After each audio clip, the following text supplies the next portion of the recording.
Albert Einstein, जिन्हें दुनिया का सबसे बुद्धिमान व्यक्ति माना जाता है, उनकी इंटरनेट पे ये जीभ निकालते हुए फोटो आपने जरूर देखी होगी। पर क्या इसके पीछे का आप लोग राज जानते हैं? चलिए मैं आपको बताता हूं। एक्चुअली हुआ कुछ यूं कि एल्बर्ट आइंस्टाइन का 72वां जन्मदिन था और उस दिन एक फोटोग्राफर ने उनकी फोटो खींचते वक्त उनसे रिक्वेस्ट की कि सर थोड़ा मुस्कुराइए। अब उस दिन एल्बर्ट आइंस्टाइन मुस्कुरा कर थक चुके थे और इसी वजह से उन्होंने इस तरह से मुंह खोल के जीभ बाहर निकाल दी। और आप लोग ये जान के हैरान रह जाएंगे कि आगे चलकर यही फोटो 80 लाख रुपए में बेची गई, जिसपे एल्बर्ट आइंस्टाइन का सिग्नेचर भी था। गाइस, ये इंटरेस्टिंग फैक्ट जान के आपको कैसा लगा चैट सेक्शन में जरूर लिखेगा। अमीर लोग हमेशा बड़ा सोचते हैं और इसी वजह से वो और भी अमीर होते चले जाते हैं। कैसे? मैं आपको बताता हूं। एक बार किसी ने रतन टाटा जी से पूछा कि अगर अभी आपको BMW खरीदनी हो तो आपको कितना समय लगेगा? तो रतन टाटा जी ने जवाब दिया 5 साल। तो उस बंदे ने कहा कि 5 साल? आप तो इतने बड़े बिजनेसमैन हैं, मैंने तो सोचा कि आप चुटकियों में खरीद लेंगे, तो 5 साल कैसे? तो रतन टाटा जी ने जो जवाब दिया वो आप लोगों को सुनना चाहिए। रतन टाटा जी ने कहा BMW एक बहुत बड़ी कंपनी है। जहां आप और हम जैसे लोग BMW कार के बारे में सोच रहे थे, वही रतन टाटा जी BMW कंपनी को खरीदने के बारे में सोच रहे थे। इसलिए गाइस, ये कहा जाता है कि अगर आपको बड़ी सफलता चाहिए तो सोच भी बड़ी रखनी होगी। ये अमेजिंग वीडियो आपको कैसी लगी चैट सेक्शन में जरूर लिखिएगा।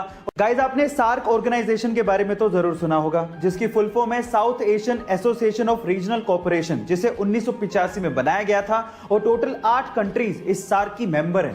अगर मैं आपसे सवाल पूछूं कि वो 8 कंट्रीज कौन सी हैं, तो आप लोग क्या कहेंगे? चलिए मैं आपको इसको याद करने की एक ट्रिक बताता हूं। वो ट्रिक है MBBS पेन।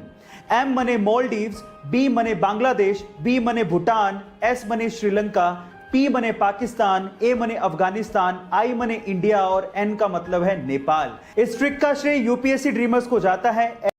इन्फेंट यानी कि नवजात बच्चे कितने क्यूट होते हैं ना, लेकिन जब वो रोते हैं तो पूरा घर सर पे उठा लेते हैं। लेकिन क्या आपने कभी गौर किया कि नवजात बच्चे यानी कि नए नए जन्मे बच्चे के आंसू निकलते ही नहीं है? शायद आपने कभी गौर नहीं किया होगा, लेकिन ये बात सच है।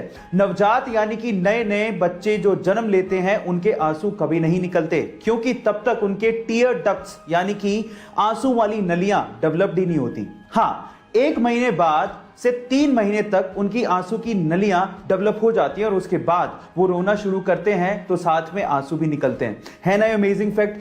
अगर मैं आपसे सवाल पूछूं कि आप अपने आधार कार्ड से मैक्सिमम कितनी सिम इशू करवा सकते हो, तो आप लोग क्या कहेंगे? क्या इस सवाल का जवाब आपके पास है? चलिए मैं आपको बताता हूं, और ये चीज आपको बड़े ध्यान से सुननी चाहिए क्योंकि ये चीज आपको बहुत काम आएगी।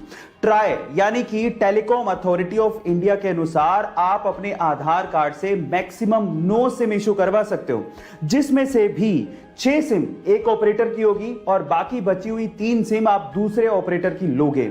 एक और चीज मैं आपको बता देता हूं, आप अपने आधार कार्ड से मात्र एक ही नंबर कनेक्ट कर सकते हो, इससे ज्यादा नहीं। हाँ, आप नंबर चेंज कर सकते हो, उसमें कोई प्रॉब्लम नहीं है। और इन फ्यूचर आप लोग याद रखिए कि आप 9 सिम से ज्यादा मत इशू करवाइएगा अपने नाम से। अगर आपने करवा भी ली तो आप ट्रबल में आ सकते हो। रिसेंटली हुए इंडिया और ऑस्ट्रेलिया के एक प्रैक्टिस मैच में बुमराह का एक शॉट ऑस्ट्रेलियन बॉलर ग्रीन के सीधे मुंह पे लगा, तो नॉन स्ट्राइकर एंड पे खड़े मोहम्मद सिराज अपनी क्रीज छोड़ते हुए और अपना बैट छोड़ते हुए सीधे ग्रीन के पास पहुंच गए। वो रन आउट हो सकते थे, उन्होंने रन की भी परवाह नहीं करी और वो सीधे ग्रीन को संभालने पहुंच गए। इस खेल भावना को देखते हुए ऑस्ट्रेलियन मीडिया ने सिराज की जमकर तारीफ करी। इस पर सिराज ने कहा कि उन्हें उस वक्त जो दिखा वही उन्होंने किया। उन्हें रन लेना नहीं दिखा, बल्कि उन्हें यह दिखा कि ग्रीन को बहुत तेज बॉल लगी है, उन्हें ग्रीन की चिंता होने लगी और वो सीधे ग्रीन के पास पहुंच गए। गाइस, इस खेल भावना को देखते हुए सिराज के लिए 1 लाइक तो बनता है। गाइस, ऐसे ही अमेजिंग वीडियोस के लिए YouTube पे हमारे चैनल को सब्सक्राइब कर लीजिए और अगर आप Instagram पे देख रहे हैं तो मुझे फॉलो करना मत भूलिएगा। मिलते हैं अगली वीडियो में।